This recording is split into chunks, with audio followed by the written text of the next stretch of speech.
Today we'd like to talk about a free Bible booklet that's available by writing to us at our website, which you'll see at the beginning of this tape. And it's called The Two Laws Contrasted. What is the two laws all about? Or how many laws did God actually have? It starts off speaking about a problem that was occurring in Acts chapter 15 and verse 5, where the new church was being established. Many Gentiles were coming in as converts to follow Christ, along with the many Jewish people who had also converted to follow Christ. We might call them the first fruits. And it's saying here that a certain sect of the Pharisees became a problem in amongst the new converts, because what they were doing was they're trying to teach the new converts that they had to become circumcised, that they had to keep all these old Mosaic laws.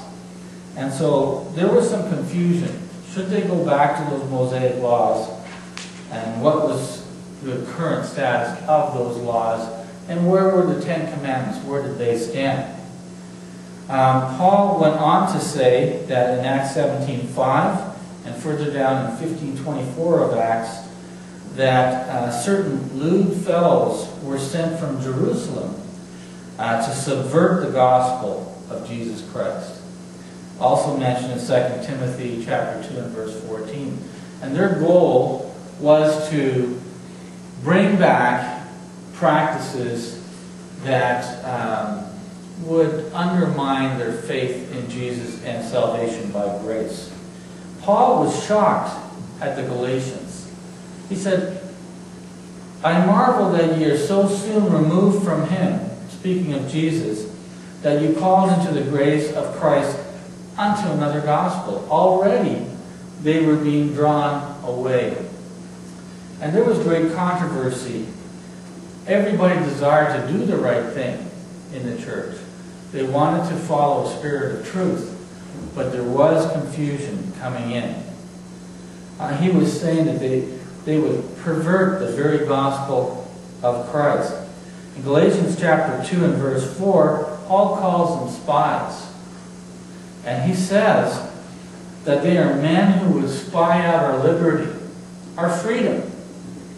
The fact that we are free under Christ, that He has taken that yoke of bondage off us and set us at liberty. And the question is, what liberty was Paul speaking of? Paul was speaking of the liberty from the law of Moses. Now, we can see that as a contrast to James chapter 1 and verse 25, where James refers to the Ten Commandments as the perfect law of liberty. So could Paul call those spies subverting us from our liberty teaching the Ten Commandments? And yet James says that the Ten Commandments are the perfect law of liberty? No, Paul is speaking of another set of laws. That being the Mosaic laws that were put and fenced all around the Ten Commandments, the 613 added ceremonial laws.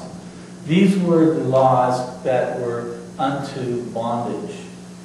Whereas the Ten Commandments, as James says, are the perfect law of liberty. The Ten Commandments are the perfect law of freedom. Thou shalt not kill.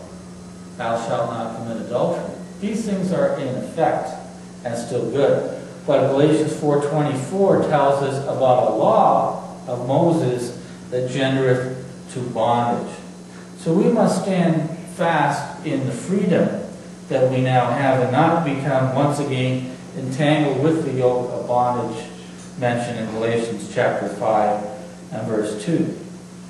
Yet Jesus went to the cross.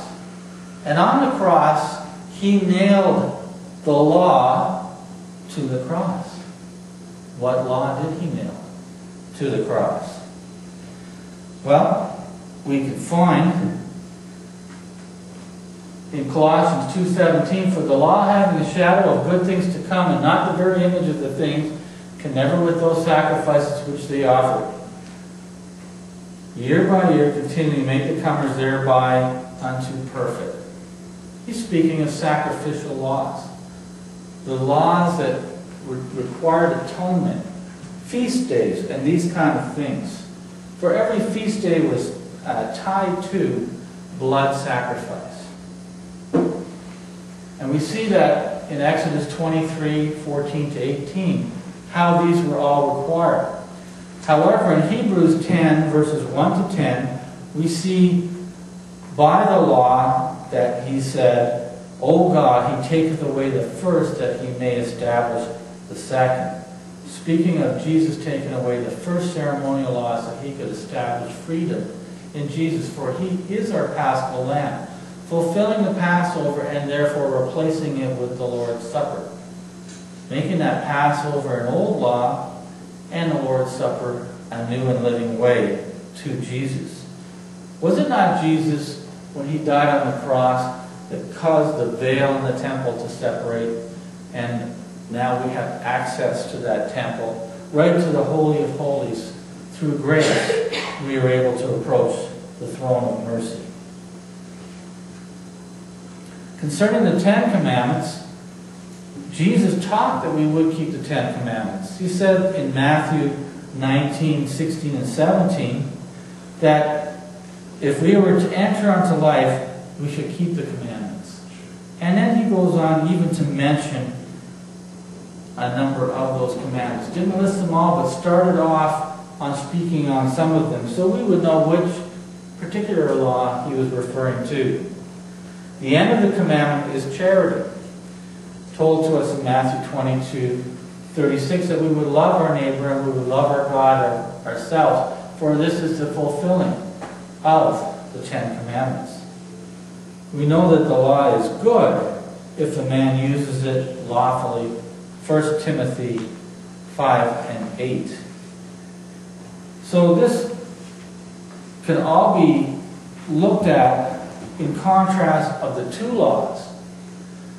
We find that the first law was given to Moses on the mountain by God, on two tablets written with stone by the very finger of God, stone representing an everlasting law, whereas the 613 additional laws were given verbally to Moses, and he was to write them down on parchment, and this was given to him on instruction by the angels. So there's a very big contrast between the 10 laws engraved in stone by the very finger of God versus the verbal 613 on parchment. And those are the ones that were nailed to the cross.